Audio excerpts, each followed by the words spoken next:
How do you feel, Ben? How's the ribs? Fine. Feeling good? Ready to go, yes, sir. Okay. That it? Ben, did you, as you look at these final 3 games, is there's still not any sense of panic on your end? Do you guys realize what's at stake? I think that's a better way to put it. We realize what's at stake. Not panic.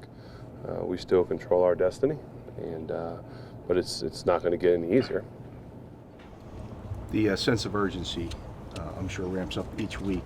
Are you surprised that hasn't led to victories the last couple of weeks? Well, we've had opportunities. We just, for whatever reason, haven't found a way to do it. So I don't think it's from a lack of sense of urgency. I just think it's could be a lack of execution, could be one thing here or there. So we understand what it takes to get it done, and we just have to do it. How frustrating is it to be in this position with so many games that have gotten away? Well, it's very frustrating. You want to win them all, but you understand that you can't, and so we'll, we can only control this week. Is it frustrating thinking about the past with the Patriots, not beating them? Well, it's frustrating when you can't beat anybody. If you can't beat the Raiders at Oakland, it's the Patriots are one of the best teams for a reason. We're not the only team that has issues with them. They're that good. So the past is the past, though. So we can only focus on this week. You've had Decembers where you guys have won out when you had to, and you've had Decembers where you lost out but fell out of contention. But what have you learned from both of those that you can apply that to this last game? Just that every season's different. Every team's different. That's both us and the teams that we're playing. So just to take every game one at a time and not look forward, not look back, and just give it our all this week. Do you remember the 05? See the parallels to that right now to December? Was that the one where we struggled and had to win at the end and go? Got the 6th seed. That was special, but once again, that's a different year as well. Ben, do you need a running game for this offense to be more successful? And can you point to what's been wrong here in the last month or so? Well, one thing that you have to understand from the outside world, you look at a run and a pass. It's to a lot of people, a run is when you hand the ball to the running back. We look at some of our short screens, some of our short passes as run game alternatives. So I think those numbers get a little skewed sometimes when you look at kind of what technically is a run and what technically is a pass. So we need to have efficient plays, regardless of what they are.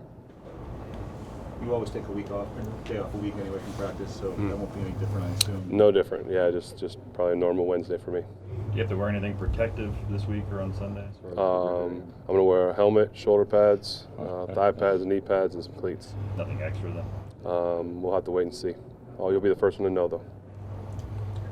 And what's your experience been with bruised ribs in the past? How long does it take you to feel? You know what? I think every situation is different. They're not fun to deal with at times. They wake you up when you're sleeping, but you know what? It is what it is. You just go play football. Everyone in here is banged up, not just me. Their defense seems to be vulnerable and people scoring on them. You think this could be a high-scoring game with their offense and your offense? So what? I haven't seen that vulnerability yet, and I've watched a lot of film. I think that they're a good defense that gets after you.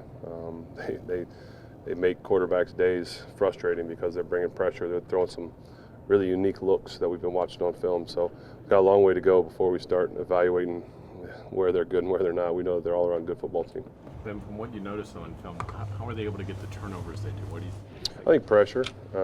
I think they're just smart football players. They don't panic when the ball's in the air. I feel like that's always kind of been one of their MOs. Sometimes you get DBs when a ball's in the air and they kind of just panic and either get a PI or try and bat the ball down. I feel like these guys just, when the ball's in the air, they turn to find it. And I think that's special. Last year's game here was one of the more exciting, I guess, for lack of a better word, games of the season last year. How many times did you relive that when in your mind in the offseason? Not a lot. You've got to be able to put things behind you and move on. And then you go to training camp and they made a rule off of that game. So you hear about it a lot, and then obviously for this week it gets brought up. But for the most part, you have to move on. Ben, is there any problem with this team's confidence right now? Where do you think the mindset is coming off that loss and going into a challenge like this? Yeah, I don't think confidence, there's a loss in it. I think it's an understanding of what we need to do, facing adversity in the face, and just kind of getting ready for, maybe one of the biggest challenges we've had all year. I know you don't play against Brady, but do you savor these opportunities to play the Patriots and go up against him? And anytime you can share the field with maybe the greatest of all time, you should cherish it and value it, and try and outplay him. It's not an easy task, but and like you said, I don't go against him, but it's a neat thing to play against one of the best of all time. What's the biggest reason for his longevity that you've seen just from a quarterback standpoint? Avocado ice cream, isn't that what it is or something? No, I mean he works hard. He understands football. He understands offense, defense. He's incredibly smart, and he's I know people will laugh at like his running or his catching abilities, but he's an incredibly talented athlete when it comes to like his arm, and some of the things that he can do is throwing while he's falling and arm angles and things like that. So especially for an older guy, he does pretty good. How did James Washington do last week in terms of rebounding? Awesome. I really think he made some plays for us. There's a couple things that I think when we watched on film that he would even say, he could probably improve on, but we all have those moments. We just graded ourselves, and there were a lot of minuses on my sheet. So, but I thought that he answered the challenge, and especially that last play, what he had to do to make it was pretty cool. Ben, Bill Belichick said yesterday that you probably don't get enough credit for all the things that you do, and toughness and hanging in the pocket, making plays. What does that mean to you to hear something like that from him? He's once again talking about one of the greatest of all time. That's going to be him too. So that's a heck of a compliment from him, and it means a lot. Ben, while Mike is calling timeouts when the defense is on the field, how much are you into it thought-wise as far as, boy, I hope he saves me one? Are they that important? Yeah, I'm at the other end of the field. I'm just not like I'm standing by coach telling, if I'm on the field, I can control the timeouts. But I was interested watching the timeouts and seeing what he was going to do. So definitely interested, because you always want, as much time as you can. But I understand that timeouts are important too. Are they that important? That one that he talks about, the middle of the field? It's pretty important. Once again, I'm not a coach in the sense of understanding exactly. Everyone kind of has a different philosophy on it, of would they rather have timeouts or time. And I've spent time talking with some of our offensive coaches preseason about that. If we're driving down the field and we're on the 9-yard line and we have a timeout and you get a big play, would you rather save the timeout or save the time? Just to like Coach Munchak, guys that have been in it. So everyone has a different philosophy on it, and Coach has his.